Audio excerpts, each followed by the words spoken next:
तो आज हम लोग देख रहे होंगे करंट अफेयर्स 13 से लेकर के 16 जून के मध्य तक का। राइट कि पिछले 4 दिनों में वो कौन कौन सी इंपॉर्टेंट खबरें हुई हैं जो वेरियस एग्जाम्स में आपसे पूछी जा सकती हैं। तो आइए देखते हैं। पहली खबर जानिए, एक भाषा आजकल काफी चर्चा में है, दैट इज तुलु लैंग्वेज। इसको संविधान की 8वीं अनुसूची में शामिल करने तथा कर्नाटक और केरल में इसको आधिकारिक भाषा का दर्जा दिए जाने की मांग की जा रही है। एक द्रविडियन ओरिजिन की भाषा है। आंध्र प्रदेश में जिस तरीके से आपको तेलुगु लैंग्वेज चलती है, तमिलनाडु में तमिल चलती है, कर्नाटका में आपको कन्नड़ चलती है और केरल में मलयालम चलती है, वैसे ही एक द्रविडियन ओरिजिन की एक और भाषा तुलु है। इसका प्रचलन आपको कर्नाटक और केरल में अधिक है। पद्दाना जैसे लोकगीत और यक्षगान जैसे पारंपरिक थिएटर्स लोक रंगमंच का प्रचालन इसमें किया जाता है। हमारे संविधान के भाग 17 में अनुच्छेद 343 से 351 तक आधिकारिक भाषाओं से संबंधित प्रावधान है। अनुच्छेद 344 के बारे में जानिए कि संविधान के प्रारंभ से 5 वर्ष की समाप्ति पर राष्ट्रपति द्वारा एक आयोग के गठन का प्रावधान किया गया। जो जितना उस समय लैंग्वेजेस को लेकर डिलेमा चल रहा था, जितना द्वंद्व चल रहा था कि हिंदी को आधिकारिक राष्ट्रभाषा बनाया जाए नहीं बनाया जाए, तो इन्हीं सारी चीजों को एड्रेस करने के लिए एक आयोग के गठन का प्रावधान किया गया है अंडर आर्टिकल 344। भाषाई राज्य पर गठित पहला राज्य आपको आंध्र प्रदेश है। वहां एक पूर्व कांग्रेसी कार्यकर्ता पोटी श्रीरामुलु आमरण अनशन करते हुए मर गए थे और उन्हीं के बाद कहीं जन विद्रोह न भड़क जाए, इसी को देखते हुए माननीय नेहरू सरकार ने एक अलग राज्य आंध्र प्रदेश का गठन कर दिया था। इससे संबंधित 3 आयोग भी हैं, जैसे जेवीपी कमेटी और फजल कमेटी। राइट, तो ये भी आपको ट्रेडिशनल पॉलिटी पता होना चाहिए। आर्टिकल 351 हिंदी भाषा के विकास हेतु इसके प्रचार प्रसार हेतु बात की गई है आर्टिकल 351 में।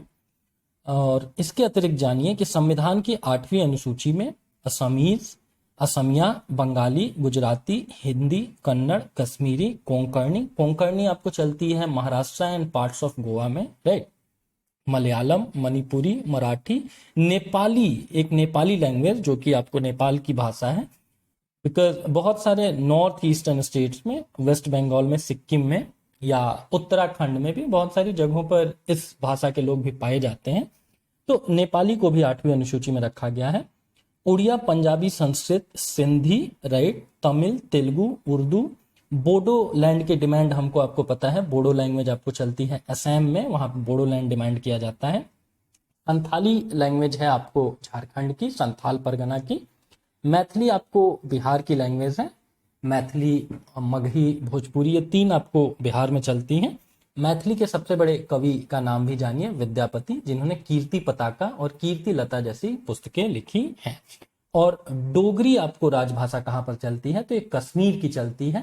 अगर आप लोगों को थोड़ा इतिहास का ज्ञान हो तो वी कैन हैव दैट कि डोगरा वहां पे डायनेस्टी चलती थी, राजा हरि सिंह वगैरह की कहानी, जिन्होंने भारत के साथ विलय पत्र पर हस्ताक्षर किए थे।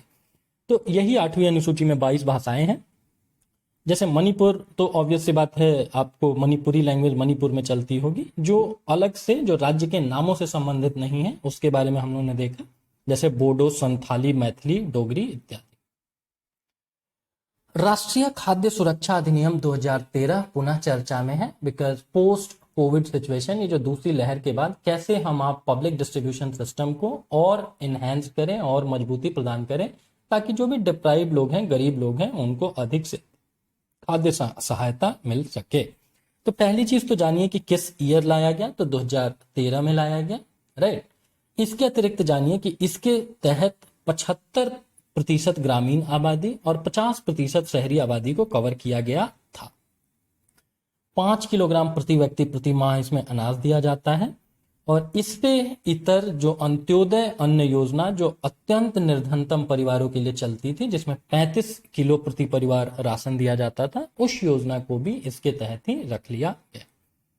ये भी जानिए कि इस योजना के तहत चावल, गेहूं और मोटा अनाज क्रमशः 3 रुपए, 2 रुपए और 1 रुपए की दर से आपको उपलब्ध कराया जाता है। इसके अतिरिक्त बापू को भी जानिए, that is biometrically authenticated physical update. देखिए, होता ये था कि पहले लोगों के पास राशन कार्ड बन जाते थे, हाउएवर अगर कोई बिहार का प्रवासी मजदूर है जो कि हरियाणा या पंजाब में मजदूरी कर रहे हैं, तो उनके पास ये उपलब्धता नहीं होती थी, ये उनके पास विकल्प नहीं होता था कि वो हरियाणा पंजाब में भी क्या करें कि अपने हिस्से का राशन ले सकें। हाउएवर बापू मशीन के द्वारा बायोमेट्रिकली पहचान की जाएगी, बायोमेट्रिक डेटा के आधार पर कि क्या ये अमुक व्यक्ति ही है, और उसके आधार पर आप अपने हिस्से का राशन देश के किसी भी हिस्से में प्राप्त कर सकते हैं। तो बापू काफी चर्चा में रहता है, इसको भी एक बार देखेंगे। इसके अतिरिक्त देखिए 11 लोकतंत्र डेमोक्रेसीज 11, ये एक संयुक्त बयान है जिस पर G7 के देशों ने भारत, दक्षिण कोरिया, ऑस्ट्रेलिया और दक्षिण अफ्रीका के साथ मिलकर के हस्ताक्षर किया है। लास्ट वाले करंट अफेयर्स के वीडियो में हम लोगों ने देखा था कि G7 के देशों ने, खासतौर से जो ब्रिटिश प्रधानमंत्री बोरिस जॉनसन हैं, उन्होंने इन 4 देशों के लोगों को इनवाइट किया था G7 में पार्टिसिपेट करने के लिए। मोदी जी ने एड्रेस भी किया है इसको, और वर्चुअली एड्रेस किया है, और वन हेल्थ वन अर्थ की बात की है कि पूरी धरती का जो हेल्थ है वो अंतः संबंधित है, और एक किसी हिस्से में गड़बड़ी दूसरे हिस्से में स्वतः प्रक्षेपित हो जाती है। कहने का मतलब कि अगर हम आप सागरों को बहुत गंदा कर रहे हैं, वहां बहुत प्रदूषण फैला रहे हैं, या किसी जीव जंतुओं की अकारण हत्या कर रहे हैं, तो इसके एडवर्स इफेक्ट्स अंतोगत्वा हमको आपको भी देखने होंगे। जिस तरीके से एक सामान्य संकल्पना फूड चेन से हट करके अब फूड वेब की बात की जाती है, और फूड वेब में बताया जाता है कि सभी प्राणी खाद्य श्रृंखला में इतनी सीधी कनेक्टिविटी नहीं होती है, ये एक उलझा हुआ जाल होता है जिसमें किस स्पीसीज के खत्म होने का इनडायरेक्ट इफेक्ट, साइड इफेक्ट किस दूसरे स्पीसीज पे पड़ जाए ये कहा नहीं जा सकता है। इसीलिए हमको आपको सबको प्रोटेक्ट करना चाहिए। Similarly one earth one health का मतलब ही है कि पृथ्वी पर जितने भी कंपोनेंट्स हैं अर्थ के, इन सबको स्वस्थ रखना, इन सबको सुरक्षित रखना हम ह्यूमन बींग्स की ही जिम्मेदारी है। बहरहाल इस खबर पे लौटते हैं।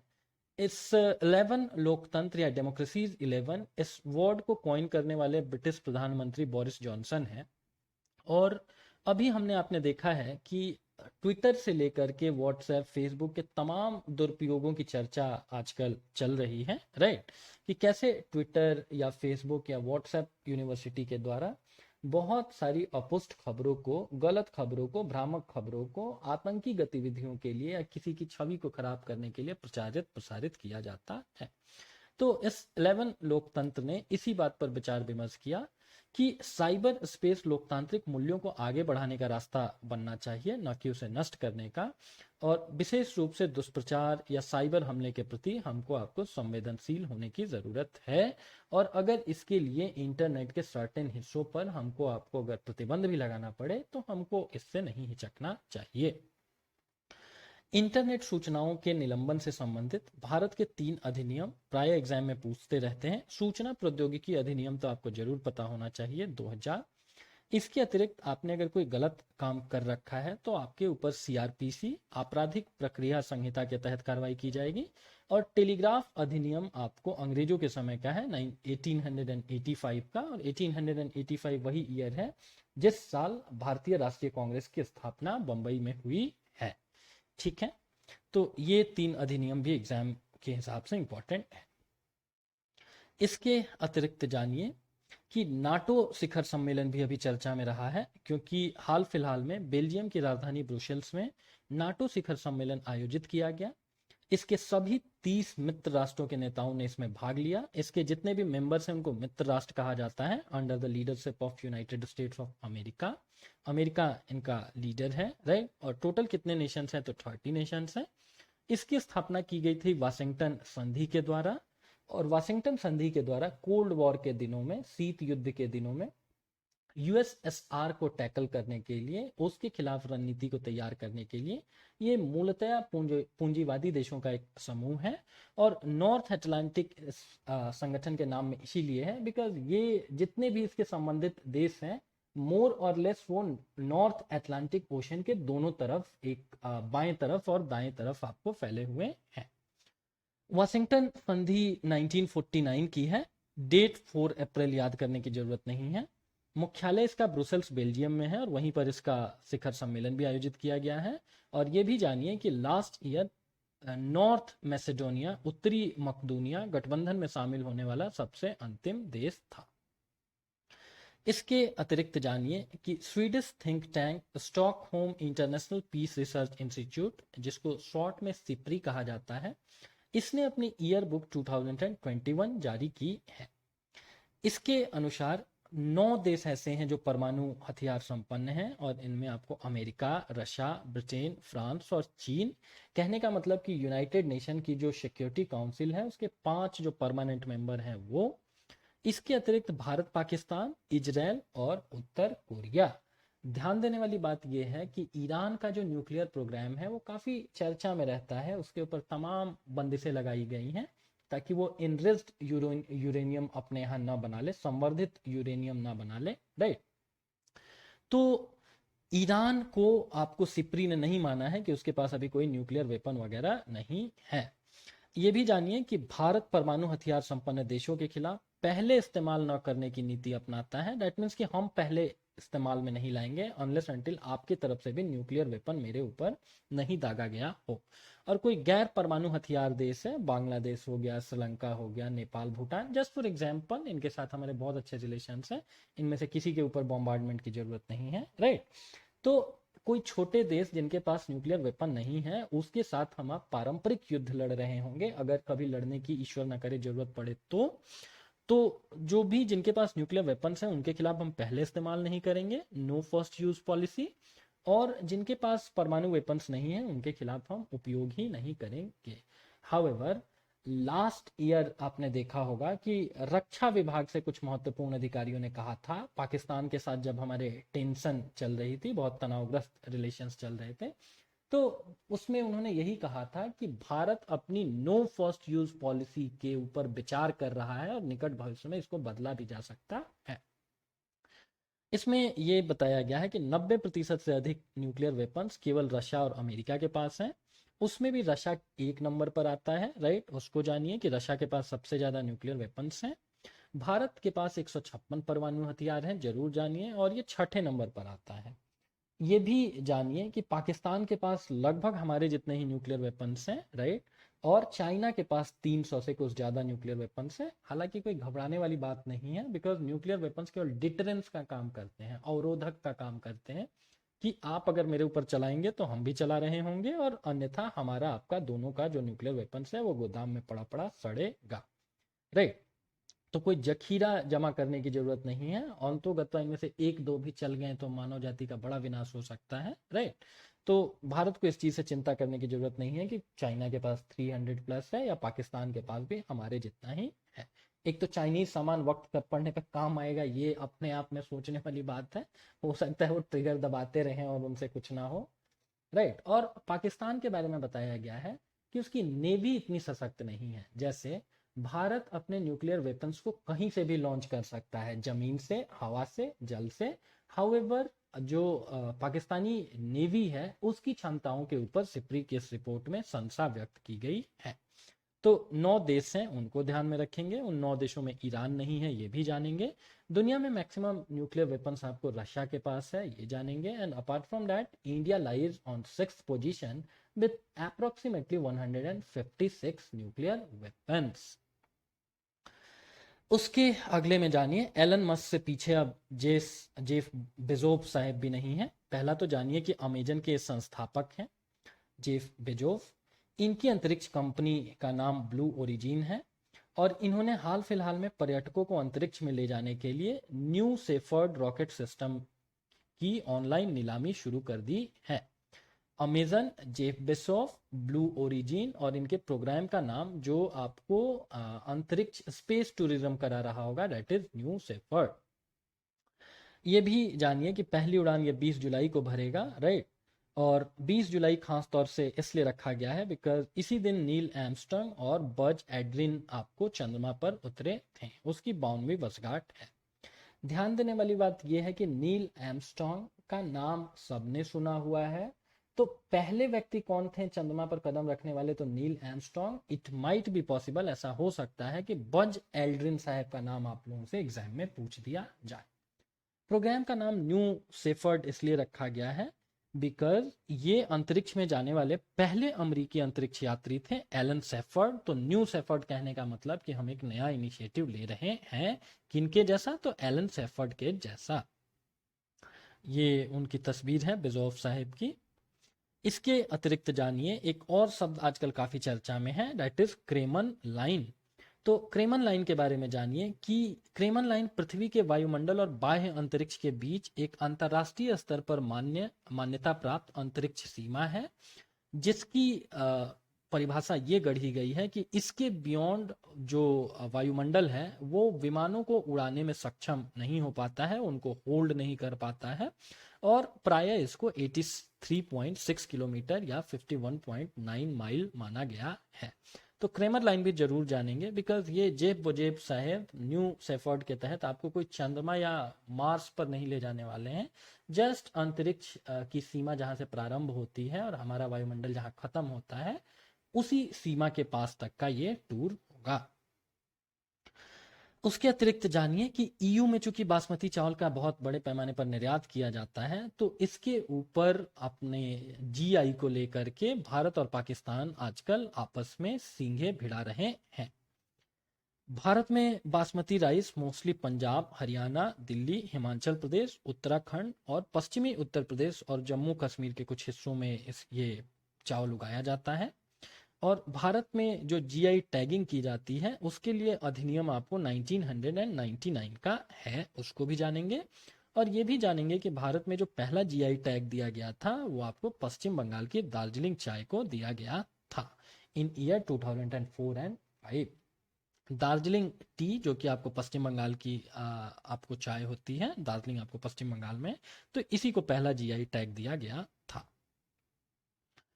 उसके अतिरिक्त ये भी जानिए कि आईआईटी रोपड़ ने हाल फिलहाल में देश का पहला विद्युत मुक्त सीपैप उपकरण जीवन वायु को विकसित किया है। तो जीवन वायु क्या है? तो सीपैप उपकरण है। किनके द्वारा विकसित किया गया है? तो आईआईटी रोपड़ के द्वारा विकसित किया गया है। और सीपैप जानिए कि क्या होता है, कंटिन्यूअस पॉजिटिव एयरवे प्रेशर, कि हमको आपको नींद के समय भी सांस लेने में कोई समस्या ना हो, राइट, उसी लोगों के इलाज के लिए इस डिवाइस को इस्तेमाल में लाया जाता है। इसके अतिरिक्त राम प्रसाद बिस्मिल साहिब का की जन्म तिथि थी 11 जून। तो इस महान क्रांतिकारी का नाम जानिए। यूपी पीसीएस में प्राय पूछते रहते हैं कि इनका जन्म कहाँ पे हुआ था, तो उत्तर प्रदेश के शाहजहांपुर में हुआ था। हिंदुस्तान रिपब्लिक एसोसिएशन का इन्होंने गठन किया और जिसमें भगत सिंह, चंद्रशेखर आजाद जैसे नेता शामिल होते हैं। 1925 में काकोरी, जो कि लखनऊ के पास की एक जगह है, राइट, लखनऊ उत्तर प्रदेश, वहां पर सरकारी खजाने को लूटा गया ताकि विभिन्न क्रांतिकारी गतिविधियों का संचालन किया जा सके। 1927 में इनको गोरखपुर जेल में फांसी पर लटका दिया गया था इसी काकोरी कांड के लिए। और राप्ती नदी के तट पर उनका अंतिम संस्कार किया गया और उस जगह को भी अब राजघाट जाना जाता है। राजघाट एक और प्रसिद्ध भारतीय नेता की आपको समाधि को कहा जाता है। आप लोग कमेंट करके हमको बताइएगा कि कौन वो है। एक और इंटरेस्टिंग फैक्ट राम प्रसाद बिस्मिल के बारे में जो आप लोगों को जानना चाहिए कि इनको एसोसिएट किया जाता है, ये अच्छे शायर थे, इन्होंने देशभक्ति के ऊपर बहुत अच्छी अच्छी लाइंस लिखी हुई हैं। हाउएवर, जिस लाइन को इनका बता करके इनकी जो सबसे पॉपुलर लाइन प्रचारित की जाती है, दैट इज सरफरोशी की तमन्ना अब हमारे दिल में है, देखना है जोर कितना बाजुए कातिल में है। दैट मीन्स कि हम देखेंगे कि अंग्रेज हमसे कब तक लड़ सकते हैं, उनके पास तमाम संसाधन होंगे, लेकिन हमारे पास जज्बा है और जज्बे के रास्ते हम लोग बहुत सारे संसाधनों को आपके निष्फल कर देंगे। तो राम प्रसाद बिस्मिल ने नहीं लिखा है सरफरोशी की तमन्ना, ये बिस्मिल अजीमाबादी साहब की लिखी हुई पंक्तियां हैं, जिसको समहाउ राम प्रसाद बिस्मिल साहब ने इतनी बार इस्तेमाल में लाया कि ऐसा लगता है कि इन पंक्तियों के ऊपर उन्हीं का पेटेंट हो गया है। अगले में देखिए, सुप्रीम कोर्ट ने इतावली नौसैनिकों के खिलाफ जो आपराधिक मामला था उसको बंद कर दिया। क्यों बंद करना पड़ा? बिकॉज अंतरराष्ट्रीय न्यायाधिकरण जो इंटरनेशनल ट्रिब्यूनल है जो हेग में स्थित है, इसने फैसला सुनाते हुए कहा कि जो इटली के नौसैनिक थे उनको संयुक्त राष्ट्र समुद्री कानून संधि दैट इज अंक्लॉज के तहत इटावली राज्य अधिकारियों के रूप में राजनयिक प्रतिरक्षा हासिल थी। राइट। 2012 में एक ऐसा केस हुआ था कि एनरिका लेक्सी नामक एक जहाज था, इस जहाज का नाम जानिए, एनरिका लेक्सी। 2012 की एक घटना है कि इटली के कुछ नौसैनिकों ने समुद्री लुटेरे होने के संशय में आपको केरल के दो भारतीय मछुआरों की हत्या कर दी थी, राइट। उस समय चूंकि यूपीए की गवर्नमेंट थी और सोनिया गांधी जी जो हैं वो आपको इटली की ही ओरिजिन है, मूल निवासी प्रारंभ में वो वहीं की रही हुई हैं, राइट। तो यूपीए को भी अक्यूज किया गया था इन सारी चीजों के लिए कि वो बचाने का प्रयास कर रही हैं। हाउएवर अंतर्राष्ट्रीय न्यायालय ने अभी फैसला दिया है कि अंक्लॉस, जो कि समुद्री क्षेत्रों में हुए विवादों के शांतिपूर्वक समाधान की बात करता है, इसके तहत बताया गया अंतर्राष्ट्रीय न्यायालय ने कि इनको इटावली राज्य में ही इन पर सारी कानूनी कार्रवाई हो। उसके अगले में जानिए कि खाद्य एवं कृषि संगठन के 42वें सत्र का आयोजन किया गया है। कोविड सिचुएशन के कारण वर्चुअल मोड में किया गया है। ये भी जानिए कि इसका आयोजन हर दूसरे वर्ष होता है। इसकी जो स्थापना हुई है वो 16 अक्टूबर 1945 को क्यूबेक शहर कनाडा में हुई थी। हाउएवर आज के समय इसका मुख्यालय रोम में अवस्थित है। इसके अतिरिक्त खाद्य एवं कृषि संगठन का जो लैटिन मोटो है, जो इनका आदर्श वाक्य है, वो फिएट पेनिस है, जिसका शब्दतः जिसका भावार्थ होता है, शब्दार्थ होता है कि लेट देयर बी ब्रेड, की हर तरफ रोटी हो। बिकॉज ये खाद्य एवं कृषि संगठन ने ऐसा अपने लिए लैटिन मोटो इसीलिए चुन रखा है बिकॉज ये एक ऐसा अंतर्राष्ट्रीय संगठन है जो कृषि उत्पादन, वानिकी और कृषि विपणन संबंधी शोध विषयों पे अध्ययन करता है। खासतौर से विकासशील राष्ट्रों को ये बहुत बड़ी मात्रा में खाद्यान्न उपलब्ध करवाता है। पेसिफे प्रोजेक्ट जानिए, that is polar area stellar imaging in polarisation high accuracy experiment. Pasiphae अर्थात एक ये ऐसी योजना है जिसके तहत आकाश का सर्वेक्षण किया जाएगा और इस प्रोजेक्ट के तहत वैज्ञानिकों का लक्ष्य लाखों तारों से निकलने वाले प्रकाश में होने वाले ध्रुवीकरण या ध्रुवन का अध्ययन करना है कि लाखों तारों से जो लाइट निकल रही होती है वो वेदर दे आर पोलराइज्ड, उनके पोलराइजेशन का ऑर्डर क्या है। तो इन्हीं सारी चीजों को लेकर के पेसिफे प्रोजेक्ट चलाया गया है। इसके अतिरिक्त जानिए संयुक्त राष्ट्र मरुस्थलीकरण रोकथाम अभिसमय या सम्मेलन, यूएनसीसीडी, इसकी स्थापना 1994 में हुई है और पर्यावरण और स्थायी भूमि प्रबंधन को ये डेडिकेटेड है, राइट। और ये कानूनी रूप से बाध्यकारी अंतर्राष्ट्रीय समझौता है। कहने का मतलब कि अगर आपने यूएनसीसीडी पर साइन कर दिया तो इसके जो भी आपको लॉज वगैरह बन के आएंगे वो आपको जितने भी इसके सदस्य राष्ट्र होंगे उनके ऊपर बाध्यकारी होगा। और इसका प्रयास यही है कि दुनिया भर में हरियाली आए और जो मरुस्थलीकरण का विकास आपको ब्लैक कार्बन के कारण या वनों के कटने के कारण या इंफ्रास्ट्रक्चर डेवलपमेंट के कारण या जमीन की एसिडिटी के कारण जो चीजें बढ़ रही हैं, मरुस्थलीकरण की प्रक्रिया, उसके ऊपर रोक लगाई जाए। एक इंटरेस्टिंग फैक्ट आपको जानना चाहिए कि रियो जो पृथ्वी सम्मेलन था, जो रियो अर्थ समिट था 1992 का, उसमें एजेंडा 21 की बात कही गई। ऐसे 21 मूलभूत सिद्धांतों की बात की गई जिसके ऊपर चल करके, जिनका अनुपालन करके हम आप पृथ्वी को कंजर्व कर सकते हैं, पृथ्वी का संरक्षण कर सकते हैं। और you will be amuse to know, आपको जान के शायद आश्चर्य कि हो सकता है बहुत बड़ी बड़ी बातें की गई थी, लेकिन एजेंडा 21 के अंतर्गत जो प्रत्यक्ष सिफारिशें थी उनके अंतर्गत स्थापित एकमात्र अभिसमय यही संयुक्त राष्ट्र मरुस्थलीकरण रोकथाम अभिसमय है। हाल फिलहाल में चर्चा में इसलिए रहा बिकॉज प्रधानमंत्री माननीय नरेंद्र भाई मोदी ने संयुक्त राष्ट्र मरुस्थलीकरण रोकथाम अभिसमय के कॉन्फ्रेंस ऑफ पार्टीज अर्थात सीओपी के 14वें सत्र की अध्यक्षता की। उसके अगले में जैसा कि आप देख सकते हैं कि रज पर्व कहां पर मनाया जाता है, तो उड़ीसा में मनाया जाता है और ये महिलाओं तथा धरती माता के सम्मान में मनाया जाता है। इसके अतिरिक्त जानिए कि प्रोजेक्ट O2 फॉर इंडिया परियोजना क्या है। चूंकि कोविड की सेकेंड लहर में बहुत सारे ऑक्सीजन सिलेंडर्स की कमी देखने को आई और बहुत सारे लोगों की दुखद मौत हुई ऑक्सीजन सिलेंडर सही समय पर नहीं पहुंचने के कारण, राइट। बिकॉज बहुत सारे जो प्लांट बेस्ड एरिया हैं, स्टील प्लांट बेस्ड एरियाज हैं, उन्हीं में आपको ये ऑक्सीजन के प्लांट्स वगैरह रहते हैं। और ट्रांसपोर्टेशन में जो आपको लॉजिस्टिक समस्याएं थी, 48 घंटे, आपको 72 घंटे, जितना भी समय लगता हो उड़ीसा जैसे राज्यों से, आंध्र प्रदेश जैसे राज्यों से पंजाब, हरियाणा और दिल्ली तक पहुंचाने में, इसके कारण बहुत से लोगों की मृत्यु हुई। और उसी को देखते हुए अब प्रोजेक्ट O2 फॉर इंडिया की बात की जा रही है। और इसके पीछे जो मास्टरमाइंड है वो भारत सरकार के जो प्रधान वैज्ञानिक सलाहकार के कार्यालय हैं, उन्होंने ये बताया है कि project O2 for India launch किया जाएगा। इसका मकसद होगा जो चिकित्सा ऑक्सीजन है उसकी मांग में जो वृद्धि हो रही है उसकी उस वृद्धि को एड्रेस करने के लिए हमारी खुद की जो क्षमता है उसको बढ़ाया जाए। और जियोलाइट्स जैसा जो रॉ मटेरियल जो कि आपको ऑक्सीजन सिलेंडर्स के लिए इस्तेमाल में लाया जाता है, या जो भी मैन्युफैक्चरिंग यूनिट्स हैं उनको स्टैब्लिश किया जाए। तो प्रोजेक्ट O2 फॉर इंडिया ध्यान में रखिए, बिकॉज O2 से संबंधित ही बहुत सारे वो लोग आपको दे देंगे ऑप्शन में, और पूछेंगे इसमें से कौन से प्रोजेक्ट के तहत भारत में आपको चिकित्सीय रीजन से जो O2 है उसके उत्पादन को बढ़ाया जाएगा। तो that is project O2 for India. प्रधान वैज्ञानिक सलाहकार के, भारत सरकार के जो प्रधान वैज्ञानिक सलाहकार हैं उनके कार्यालय की ये परियोजना है। और ये भी जानिए कि रॉ मटेरियल इसमें जियोलाइट्स इस्तेमाल में लाया जाता है। नेशनल ज्योग्राफिका पत्रिका ने हाल फिलहाल में दक्षिण महासागर को विश्व के 5वें महासागर के रूप में मान्यता दे दी है। एकमात्र ऐसा महासागर है जो 3 अन्य महासागरों को स्पर्श करता है और एक महासागर को पूरे तरीके से घेरता है।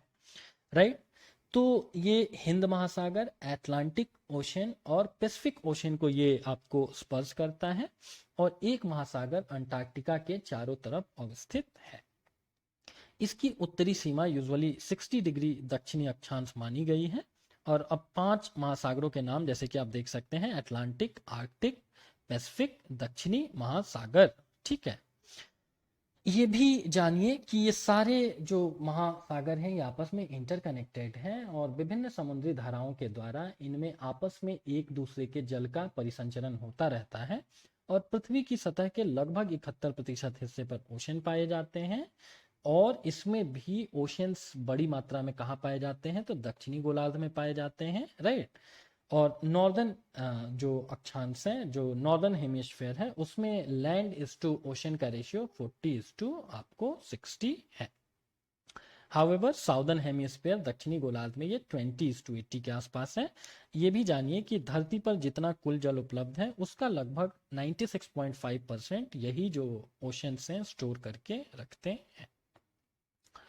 ठीक है, साइज की बात की जाए तो प्रशांत महासागर सबसे बड़ा है। सारे महासागरों को मिला करके अकेला वो प्रशांत महासागर अकेले हैं। दुनिया की जो सबसे गहरी गर्त वगैरह है, ठीक है, मारियाना ट्रेंच, इसकी कहानी भी आपको प्रशांत महासागर से ही है। अटलांटिक महासागर दूसरा सबसे बड़ा है। तीसरे नंबर पर हिंद महासागर है।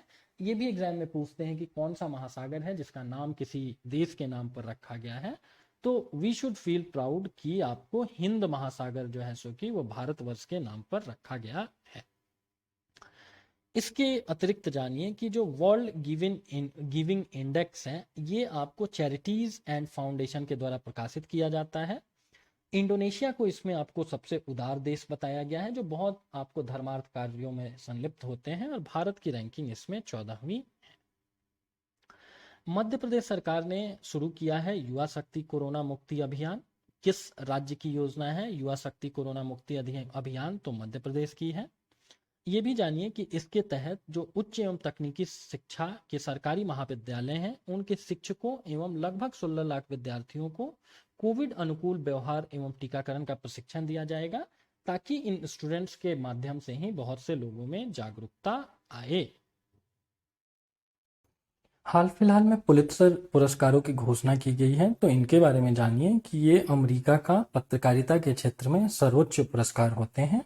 इनकी स्थापना 1917 ईस्वी में की गई, और हाल फिलहाल में कोलंबिया विश्वविद्यालय ने 105वें पुलित्जर पुरस्कारों का ऐलान किया।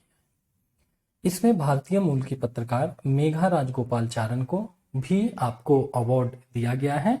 दरअसल इन्होंने चीन में उइगर मुसलमानों को डिटेंशन कैंपों में दी जा रही यातनाओं के बारे में विभिन्न सैटेलाइट चित्रों के माध्यम से जानकारी इकट्ठा करी थी and that was the exact reason कि she was awarded. Apart from that Darnella Frazier, इनको स्पेशल साइटेशन अवार्ड दिया गया। ये वही महिला हैं जिन्होंने मिनेसोटा प्रांत में उस घटना को रिकॉर्ड किया गया था जिस दौरान अश्वेत अमेरिकन जॉर्ज फ्लॉयड की जान चली गई थी एक अमेरिकी आपको पुलिसमैन के द्वारा, और ब्लैक लाइव मैटर्स जो मूवमेंट है वो इसी घटना के बाद निकल करके आया।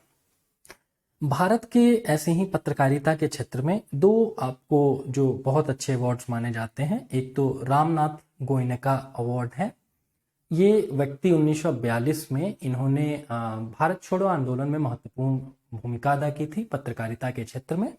इसके अतिरिक्त गणेश शंकर विद्यार्थी, जिनके समाचार पत्र का नाम प्रताप था, इनके नाम पर भी अवार्ड आपको दिया जाता है। इनकी दुर्भाग्यवश मृत्यु 1931 में कानपुर दंगों के समय रिपोर्टिंग के दौरान ही हो गई थी। तो गणेश शंकर विद्यार्थी को भी क्या बड़े पत्रकारों में गिना जाता है। So that was the exact reason कि इन दोनों के नाम पर आपको अवार्ड्स है।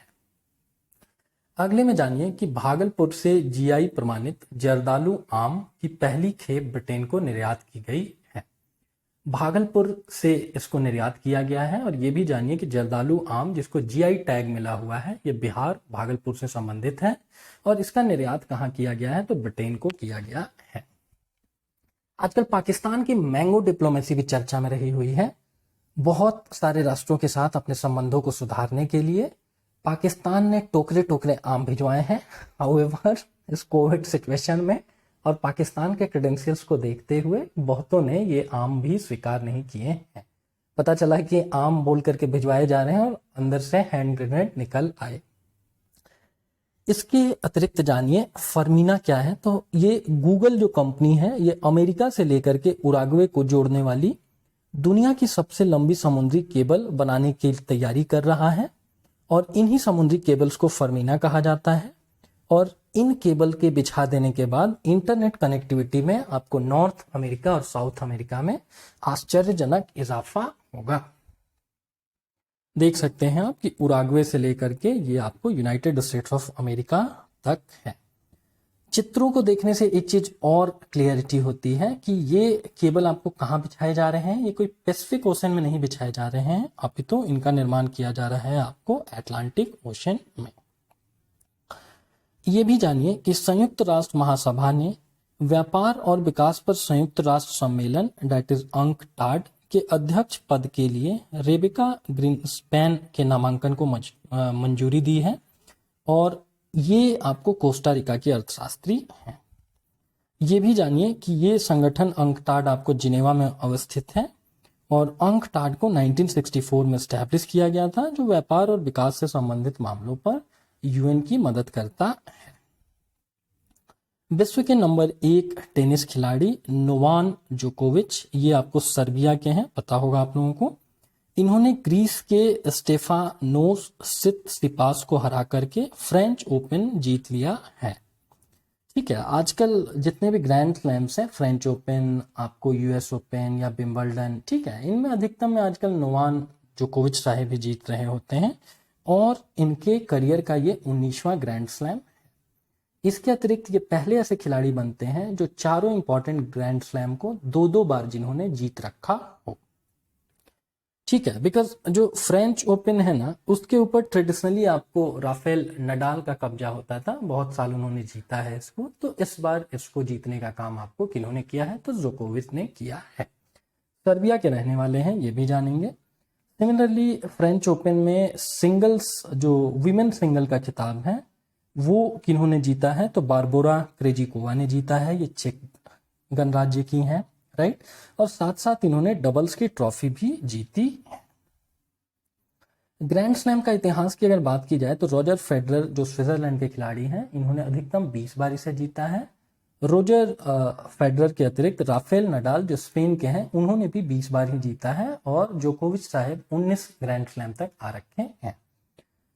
हाउएवर अगर एग्जाम में पूछे कि किन्होंने सबसे अधिक संख्या में ग्रैंड स्लैम जीते हैं, तो ये कोई पुरुष खिलाड़ी नहीं है, बल्कि मार्गरेट कोर्ट हैं जो ऑस्ट्रेलिया की हैं। और इसके अलावा जो विलियम सिस्टर्स में से भी एक जो छोटी वाली हैं उन्होंने 23 आपको ग्रैंड स्लैम अपने नाम किए हुए हैं।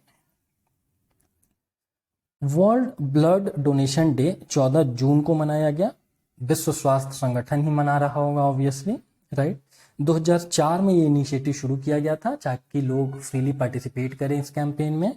और इस साल की जो थीम थी that was give blood and keep the world beating.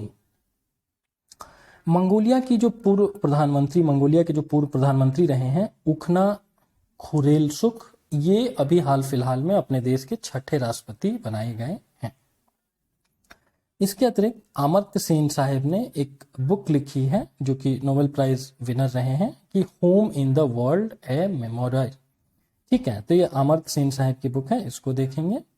इसके अतिरिक्त world day against child labour, ये आपको 12 जून को मनाया गया। और इस साल आपको डे मनाने के अतिरिक्त वीक ऑफ एक्शन भी मनाया गया जो कि 10 जून से ही प्रारंभ हुआ।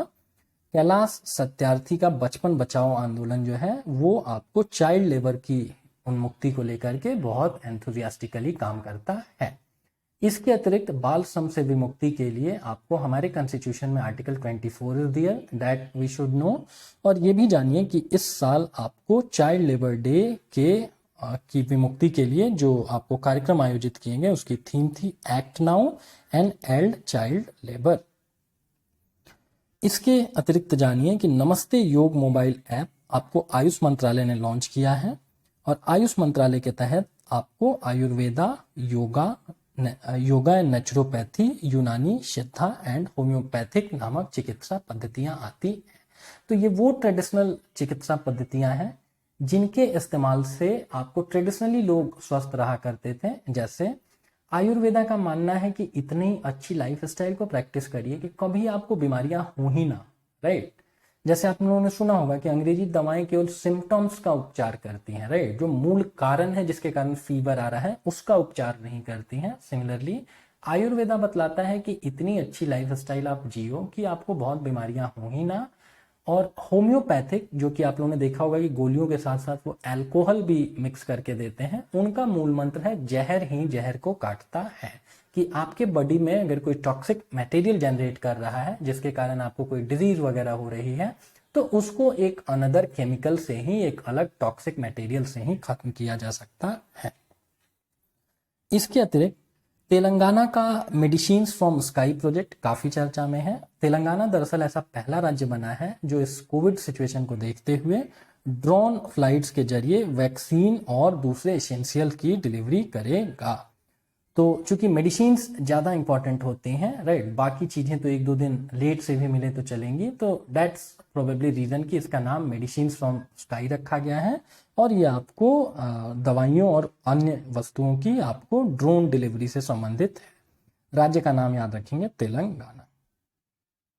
इसके अतिरिक्त जानिए कि अमूल के जो प्रबंध निदेशक हैं RS सोढी, इनको एशिया पैसिफिक उत्पादकता चैंपियन के रूप में आपको क्षेत्रीय पुरस्कार से सम्मानित किया गया है। और यह पुरस्कार उन्हीं लोगों को मिलता है जिन्होंने एशिया प्रशांत क्षेत्र में उत्पादकता को आगे बढ़ाने में महत्वपूर्ण योगदान दिया हो। तो RS सोढी जानिए, अमूल के प्रबंध निदेशक जानिए, और ये जानिए कि इनको एशिया पैसिफिक उत्पादकता चैंपियन अवार्ड मिला है। तो ये थी पिछले 4 दिनों की इंपॉर्टेंट करंट अफेयर्स की खबरें। और अगले बार जैसा कि शेड्यूल में हम लोगों ने प्रॉमिस किया हुआ है कि अगली बार हम लोग 17 से लेकर के 20 तारीख तक की जो करंट अफेयर्स होगी वो पुनः आप लोगों के सामने 21 तारीख को लेकर के आ रहे होंगे। तो मिलते हैं फिर 21 को। जय हिंद।